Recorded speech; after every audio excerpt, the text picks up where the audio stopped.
Hello everyone and welcome back to the channel. Because I haven't had any angry hate comments in a while, I thought I would remedy that by making another video on your favorite topic. No, not Fallout 4, and no, not that new Dragon Ball anime series coming soon. You know what I'm talking about. It's time to talk about Starfield. In case you were sleeping on this one, the game got its next beta update a few days ago, and with it came more fixes and some much needed features.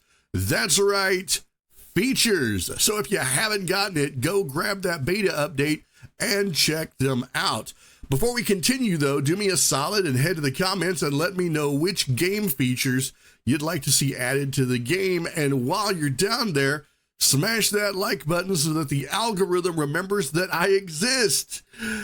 Also, a huge shout out to my Patreon supporters who have made it possible to keep this channel going all this time. So, Starfield got another big update that dropped on May 1st, update version 1.11.33. And in addition to a whole slew of bugs and glitch fixes, we also got features, and most of them, I say most, are bangers. Definitely stuff that we've needed in the game. Not only that, but, and brace yourselves, Xbox finally got their FPS bump.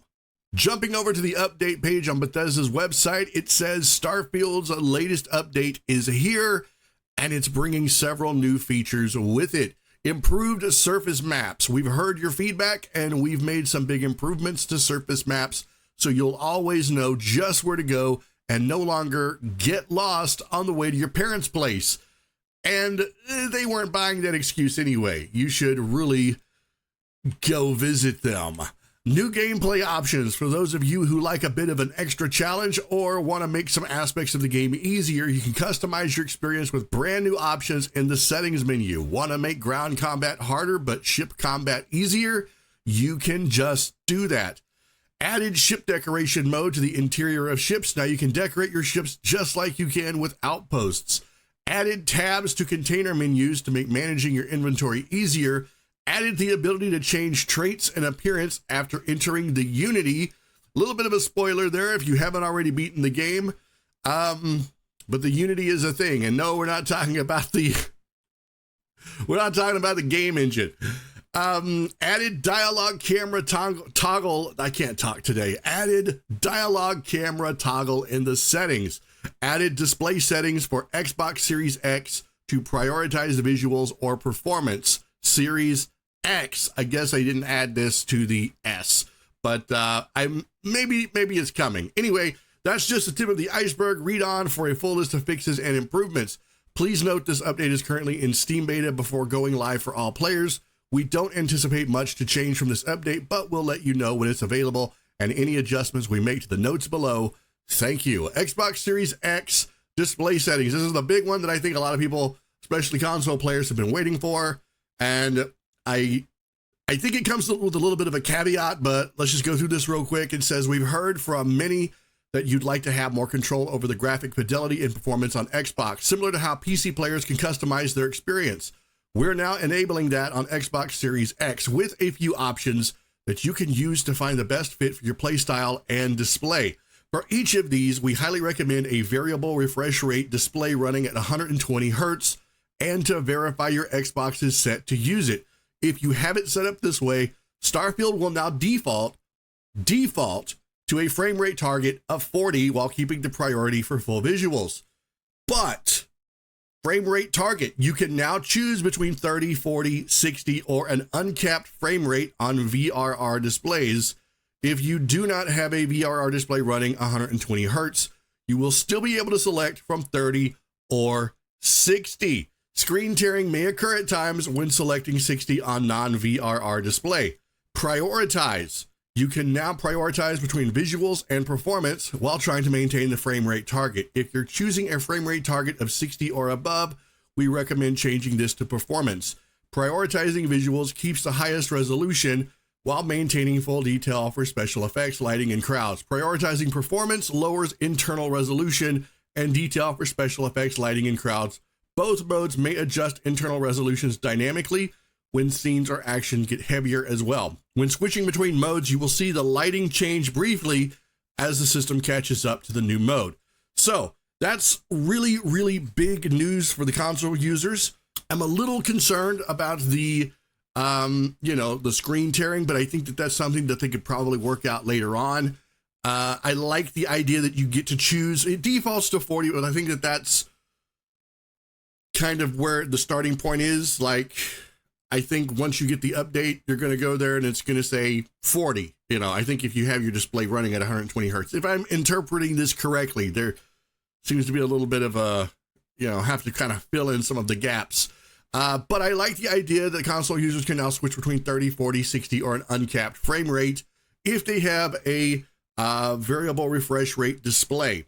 If they don't, then they'll still be able to get, hopefully, I'm going to assume they'll be able to get that target 60 FPS that they've been wanting, which at the very minimum is what most games should run at these days, unless you're just, using like a pixel game or something. There are a lot of bug fixes, and I don't think I have time to go through every single one of these, but I will definitely put a link in the description down below for anyone who wants to read over this, and I encourage you to read over it and see if maybe a particular issue that you've noticed with your game has been addressed in this list. I know that there are a lot of graphical fixes.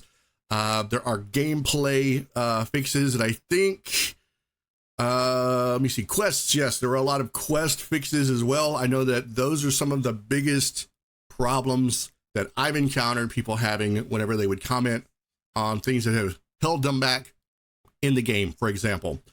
So they're definitely working on all of that. So yes, while I know this won't address every issue the game has, it's certainly a much bigger step towards a better experience. And I'd even go so far as to say that the game is in a much better state than it was at the end of last year. And the start of this one, the new surface maps are not exactly what I had in mind, but it works, and it works pretty good too. Even after 160 hours in Starfield, I still get lost. And now that I have this bird's eye view of the city, I'm able to wrap my peanut brain around things a little bit better and figure out where I am situated in the city. Custom settings are absolutely perfect. I suck at space combat, so there's now a setting for that. And that just tickles me to no end that I can customize my gaming experience without feeling the need to have to mod and make my character some god mode character that just can't take a bullet. The dialogue camera has been a love-hate thing for me since the beginning, and now, I'll be honest, I don't even miss it. I mean, you can just go in and you can just flip that setting completely off. You just stand there, and I think that the game actually feels more immersive without it, rather than this cinematic experience that the dialogue camera gives you. Like I said, this doesn't fix everything, and I think the game still has a ways to go yet.